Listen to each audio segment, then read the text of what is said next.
Assalamualaikum warahmatullahi wabarakatuh. Perkenalkan, saya Andreas Prayuda dari kelompok 6 Teori Ekonomi kelas G. Di sini saya akan sedikit menjelaskan tentang pasar oligopoli. Pasar oligopoli adalah pasar persaingan tidak sempurna. Disebut demikian karena di dalam pasar tersebut jumlah produsen dan pedagang tidak sebanding dengan jumlah pembeli dan konsumen. Untuk kelanggengan usaha pasar oligopoli, aktivitas pemasaran dan promosi produk harus terus ditingkatkan. Ini untuk mencegah perpindahan konsumen ke produk yang lain yang bisa mengakibatkan omset penjualan menurun. Pada pasar oligopoli biasanya terdapat lebih dari 2 produsen namun kurang dari 10 produsen. Salah satu bentuk produk yang masuk ke kategori pasar oligopoli adalah rokok. Di Indonesia, perokok aktif sangat banyak, bahkan jumlahnya tidak sebanding dengan jumlah perusahaan pembuat rokok yang ada. Oleh karena itu, untuk menjaga agar konsumen tidak berpindah ke vapor atau produk lainnya, maka perusahaan rokok meningkatkan promosinya dalam bentuk melahirkan produk-produk rokok yang baru dengan harga dan rasa lebih disukai oleh konsumen. Pasar oligopoli merupakan wadah transaksi jual-beli produk yang memang tidak sempurna. Tetapi persaingannya sangat ketat, karena pihak produsen sama-sama melancarkan tips dan trik untuk menjaga konsumen tetap bertahan, termasuk dengan cara memainkan harga produk di pasaran. Bentuk pasar oligopoli. Pasar oligopoli dibagi menjadi dua bentuk, yaitu pasar oligopoli murni atau homogen dan pasar oligopoli terdiferensiasi. Yang pertama yaitu pasar oligopoli murni atau homogen. Maksudnya adalah produk yang dipasarkan hanya satu macam tetapi variasinya banyak alias beragam. Selain itu, jenis ini memiliki ciri-ciri perbedaan harga tidak terlalu signifikan. Pasar oligopoli murni juga ada kecenderungan berpatokan pada satu produsen. Jika produsen yang satu menaikkan harga, maka produsen yang lain juga ikut melakukan hal yang sama. Yang kedua yaitu ada pasar oligopoli terdiferensiasi. Pasar oligopoli terdiferensiasi ciri-cirinya yaitu produsen tetap menjual produk homogen, tetapi persoalan harganya tidak berpatokan kepada produsen yang lainnya. Sehingga ada kemungkinan produsen tidak menaikkan harga sekalipun produsen lain meningkatkan harga produknya. Atau bisa juga sebaliknya, produsen menaikkan harga justru ketika produsen lain harganya masih stagnan. Contoh pasar oligopoli.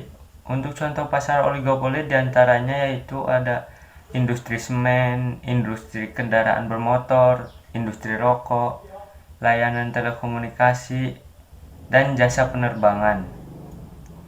Sekian dari saya, kurang lebihnya mohon maaf. Wabillahi taufiq walhidayah. Wassalamualaikum warahmatullahi wabarakatuh. Assalamualaikum warahmatullahi wabarakatuh. Perkenalkan, nama saya Muhammad Iqbal Rusata Robi dari kelompok 6. Pada video ini saya akan membawakan materi tentang kelebihan dan kekurangan pasar oligopoli. Yang pertama, saya akan membahas mengenai kelebihannya. 1. Persaingan yang ketat menjadikan setiap perusahaan sangat mengupayakan inovasi dan menjaga kualitas terbaiknya. Nah, di sini itu artinya di pasar oligopoli ini terdapat persaingan yang sangat ketat. Akhirnya menjadikan perusahaan-perusahaan akan mengeluarkan inovasi-inovasi yang baru, inovasi-inovasi yang baik yang tentunya dapat menarik berbagai konsumen. Jadi gini bro, ambil contoh gampangnya itu tukang bakso ya. Di suatu tempat ada tukang bakso A dan B. Nah, A namanya Wasmet, B namanya Kadir. Nah, dua pedagang tersebut bersaing untuk memperbaiki kualitas baksonya. Katakanlah Wasmet membuat inovasi bakso urat, terus si Kadir membuat inovasi bakso beranak. Jadi mereka sama-sama bersaing untuk menunjukkan kualitas yang terbaik agar banyak konsumen yang tertarik. Kemudian yang kedua, harga produk menjadi lebih sesuai dengan keinginan konsumen. Karena persaingan antar produsen yang ketat membuat masing-masing produsen tidak mau mematok harga terlalu tinggi. Nah, di sini tuh keuntungan nih bagi konsumen, karena konsumen itu dapat membeli suatu barang dengan harga yang murah. Karena perusahaan tidak akan mematok harga yang terlalu tinggi di tengah persaingan yang sangat ketat. Karena hukum permintaan itu sendiri adalah ketika harga turun, permintaan akan naik. Tapi ketika harga naik, permintaan akan turun.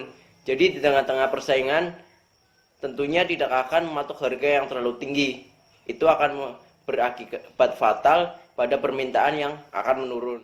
Jadi di sini contohnya juga sama ya. Ya, tukang bakso lagi. Jadi si Wasmed dan Kadir ini menjual bakso dengan harga yang sama, yaitu 8.000. Jadi mereka itu dapat bersaing. Tapi beda cerita jika si Kadir menjual bakso harga 8.000, tapi si Wasmed jual harga dengan 7.000. Nantinya konsumen pasti lebih banyak ke Wasmed karena harganya yang lebih murah, karena dilihat dari segi ekonomi. Tapi jika dilihat dari segi yang lain seperti kebersihan, rasa, dan juga keramahan penjual, itu juga bisa dipertimbangkan. Tapi karena ini itu segi ekonomi, jadi pastinya si konsumen pasti akan datang ke harga yang lebih murah, yaitu di Wasmed yang 7.000. Tapi dikarenakan persaingan yang ketat ini antara Wasmed dan Kadir, otomatis Wasmed dan Kadir tidak akan menjual harga yang lebih tinggi. Otomatis harganya akan minimal bersaing, yaitu 8.000 dan 8.000. Kemudian yang ketiga, meskipun tidak banyak tetapi setidaknya konsumen punya beberapa pilihan merek yang sesuai dengan keinginannya. Jadi di pasar oligopoli ini, produsen tidak menyediakan banyak merek, tapi hanya beberapa merek saja yang tentunya banyak diminati oleh konsumen. Jadi produsen benar-benar memilah dan memilih suatu merek yang benar-benar berkualitas baik, berkualitas tinggi, dan sangat diminati oleh konsumen. Jadi tanpa produsen menyediakan berbagai merek pun tetap kebutuhan dan keinginan konsumen akan terpenuhi. Jadi si Kadir itu jual bakso, anekanya cuma 3, yaitu ada bakso urat, bakso sapi, sama bakso iga. Tapi dengan adanya 3 varian itu memiliki kualitas yang sangat baik. Jadi bakso sapinya luar biasa enak, bakso iganya juga enak, terus bakso uratnya juga lebih enak lagi. Jadi keinginan konsumen itu udah terpenuhi tanpa ada berbagai jenis bakso yang lain yang Kadir tidak sediakan. Kemudian yang terakhir, kegiatan produksi menjadi lebih efisien. Nah, kalau ini nggak usah dijelasin nih. Yang namanya efisien ya lancar, aman, tentram, enaklah pokoknya. Kemudian selanjutnya saya akan membahas tentang kekurangannya. Kekurangan dari pasar oligopoli. 1. Produsen baru sulit untuk masuk ke pasar sehingga pertumbuhan ekonomi cenderung lambat karena persaingan hanya terjadi di beberapa produsen saja. Kenapa persaingan terjadi hanya di beberapa produsen saja? Karena produsen yang baru itu akan sulit masuk ke pasar dikarenakan produsen yang lama itu sudah bersaing. Otomatis jika sudah bersaing, kualitasnya sudah baik dan tentunya konsumen itu cenderung ke produsen lama.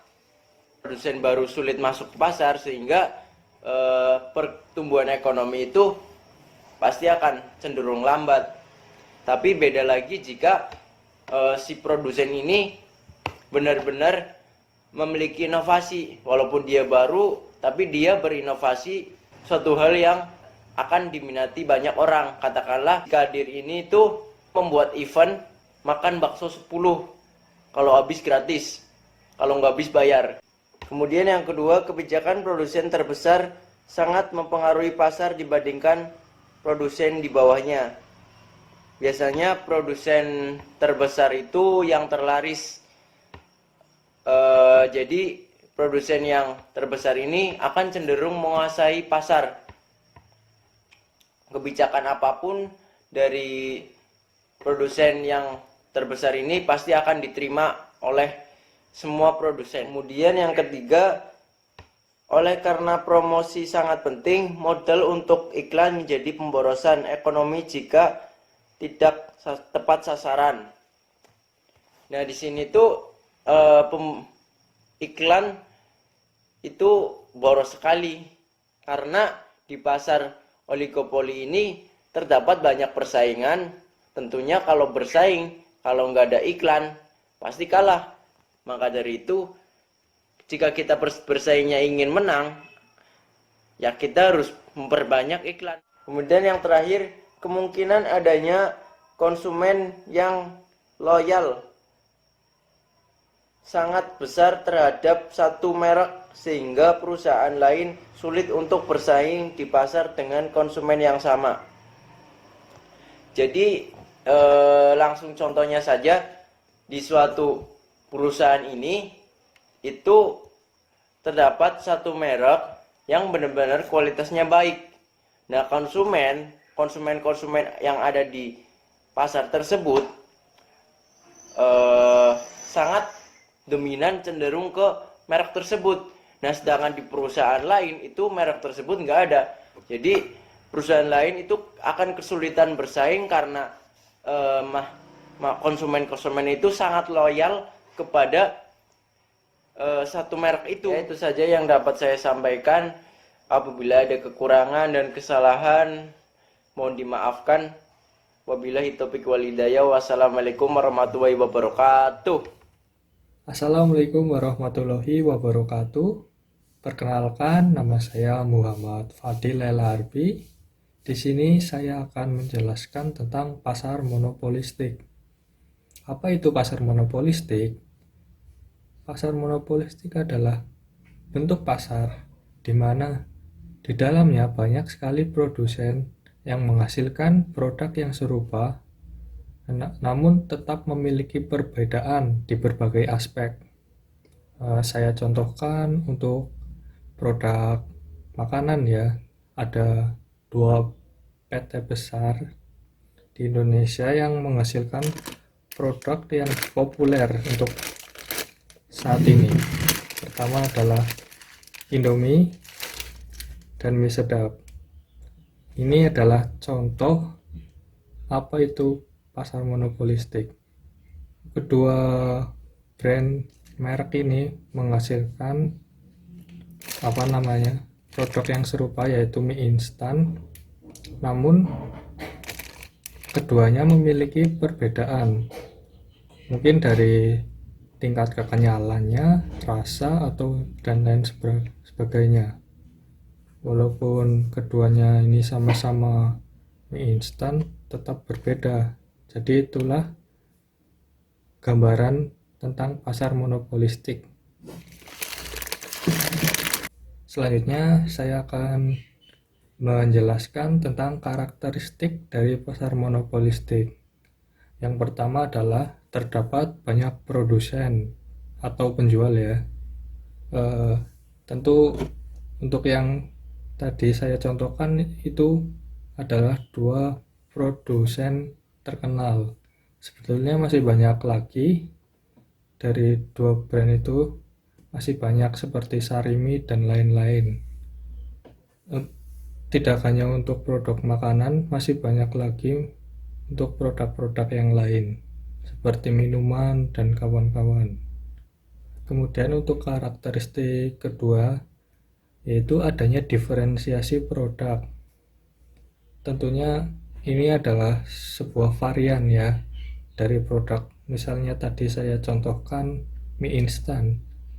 Masih banyak produk mie instan lain dengan varian yang berbeda. Semisal dari Indomie, mereka mengeluarkan banyak varian seperti rasa ayam panggang, kari spesial, soto Lamongan, dan lain-lain. Untuk selanjutnya, karakteristik ketiga itu produsen dapat menentukan harga. Namun di sini untuk menentukan harganya sangat lemah.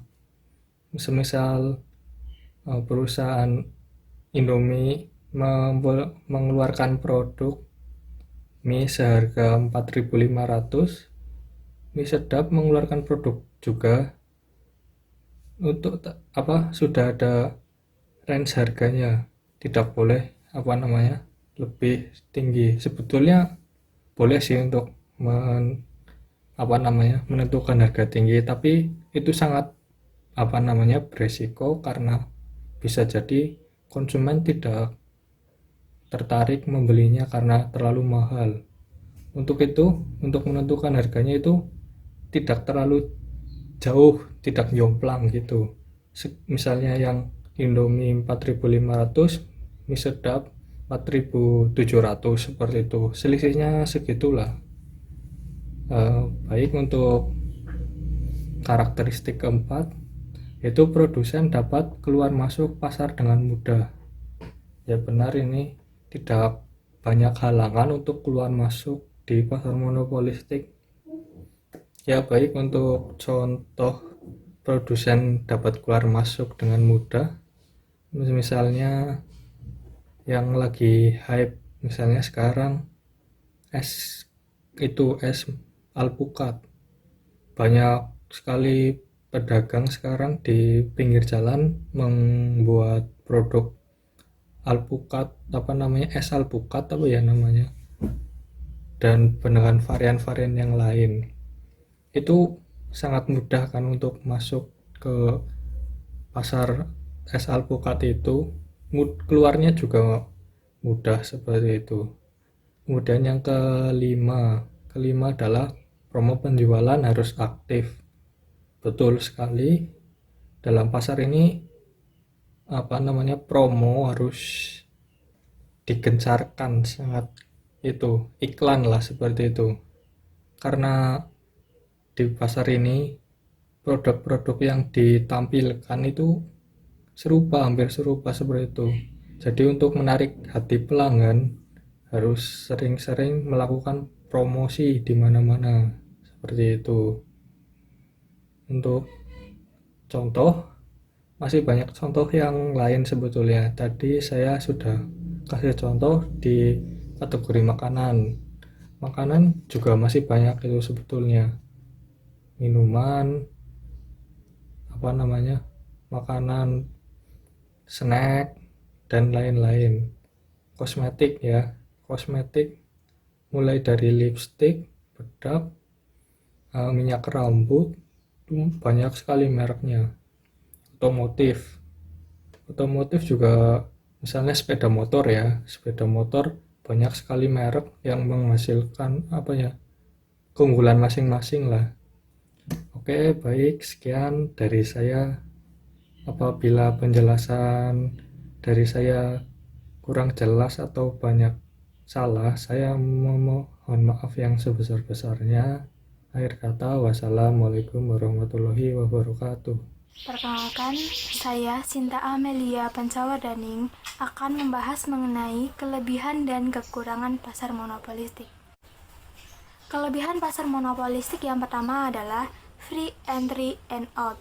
Maksudnya, penjual itu bebas masuk dan keluar pasar tanpa ada hambatan tertentu.